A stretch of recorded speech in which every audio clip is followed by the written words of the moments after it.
मैं डॉक्टर अजय कुमार गौतम, सह आचार्य, प्राणी शास्त्र विभाग, राजकीय बांगड़ महाविद्यालय, डीडवाना। आज 19 जून 2020 को बीएससी थर्ड ईयर जूलॉजी के developmental biology paper third developmental biology के प्राइमरी या बेसिक कंसेप्ट्स के बारे में डिस्कस कर रहा हूँ। सबसे पहली चीज़, डेवलपमेंटल बायोलॉजी में डेवलपमेंट क्या होता है या एम्ब्रियो क्या होता है, इसको पूर्व में एम्ब्रियोलॉजी के नाम से भी जाना जाता था। तो एम्ब्रियो शब्द क्या है? एम्ब्रियो की परिभाषा सबसे पहले समझें। एम्ब्रियो निषेचन एवं प्रस्फुटन या नवजात के जन्म के बीच की जीवन इतिहास की अवस्था को भ्रूण कहते हैं या एम्ब्रियो कहते हैं। तो एम्ब्रियोलॉजी क्या होती है? एम्ब्रियोलॉजी भ्रूणीय विकास के अध्ययन को भ्रूणिकी कहते हैं। मतलब development of an embryo, study of development of an embryo is known as embryology. और एम्ब्रियो शब्द Greek word embryo plus logy से बना हुआ है, अर्थात भ्रूण का अध्ययन। अब बात आती है डेवलपमेंट क्या होता है। डेवलपमेंट या विकास या परिवर्धन सजीवों की ऐसी प्रक्रिया जिसमें एक अंड, तंतु या कलिका का पूर्ण वयस्क में रूपांतरण की श्रृंखलात्मक परिघटना घटित होती है।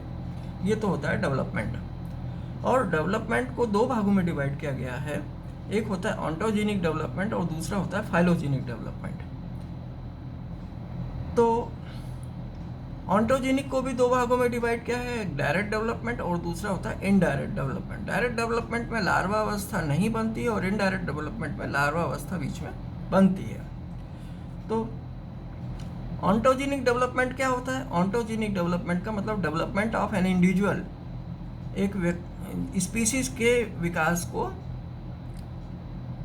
जैसे लार्वा से प्यूपा, प्यूपा से एग हैच होता है, एग से लार्वा बनता है, लार्वा से प्यूपा, प्यूपा से निम्फ, निम्फ से इनस्टार, इनस्टार से एडल्ट बनता है। एक पर्टिकुलर एनिमल के डेवलपमेंट के क्रमिक विकास की प्रक्रिया को ऑन्टोजेनिक डेवलपमेंट कहते हैं या व्यक्तिवृत्तीय परिवर्धन कहते हैं। दूसरे प्रकार का डेवलपमेंट होता है फाइलोजेनिक डेवलपमेंट। फाइलोजेनिक एक ऑर्गेनिक एवोल्यूशन से तात्पर्य इसका होता है, एक स्पीसीज के लंबे समय में अन्य स्पीसीज में परिवर्तित हो जाने में, एक स्पीसीज के ऑर्गेनिक एवोल्यूशन को, जैविक विकास के अध्ययन को फाइलोजेनिक डेवलपमेंट कहते हैं। अब डेवलपमेंटल बायोलॉजी की परिभाषा क्या हो सकती है, ये अपन समझें।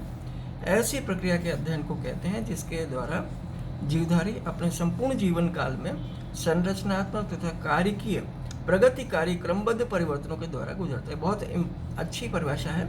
ऐसी प्रक्रिया के अध्ययन को कहते हैं जिसके द्वारा जीवधारी अपने संपूर्ण जीवन काल में संरचनात्मक तथा कार्यकीय प्रगतिकारी क्रमबद्ध परिवर्तनों के द्वारा गुजरते हैं। Study of biological development of an organism is known as developmental biology.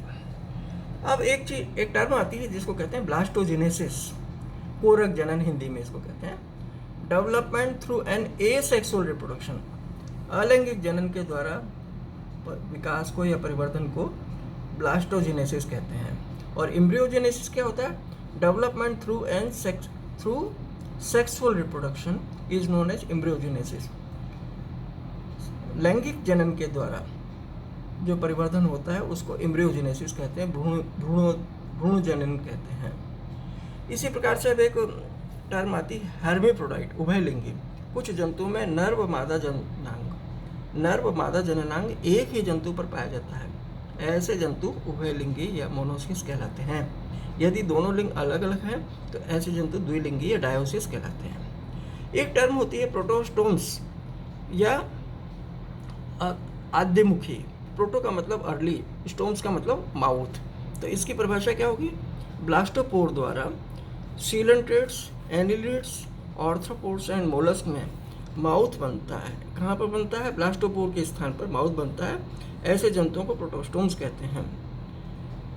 इसी तरह से एक टर्म होती है ड्यूटेरोस्टोम्स। ड्यूटेरो मतलब लेट, स्टोमा मतलब माउथ। उत्तरमुखी हिंदी में कहते हैं।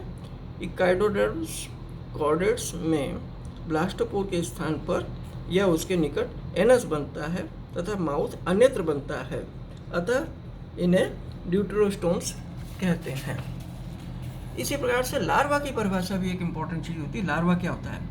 लार्वा भ्रूण एवं वयस्क के बीच की भ्रूण एवं वयस्क के बीच की मध्यवर्ती अवस्था को लार्वा कहते हैं। Larva is an intermediate stage between an embryo and an adult.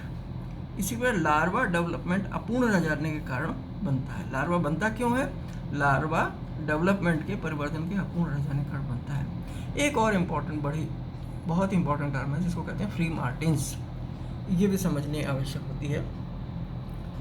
Twins में, जुड़वाओं में कॉमन प्लेसेंटा की स्थिति में भिन्न लिंगों में से, भिन्न सेक्सेस में से मेल सेक्स के एम्ब्रियो द्वारा उत्पन्न हार्मोन्स द्वारा फीमेल एम्ब्रियो में टेस्टिस तथा अन्य मेल सेक्स ऑर्गन्स डेवलप हो जाते हैं। इस प्रकार एक सेक्स के हार्मोन से प्रभावित होकर दूसरे एम्ब्रियो को फ्री मार्टिन्स कहते हैं।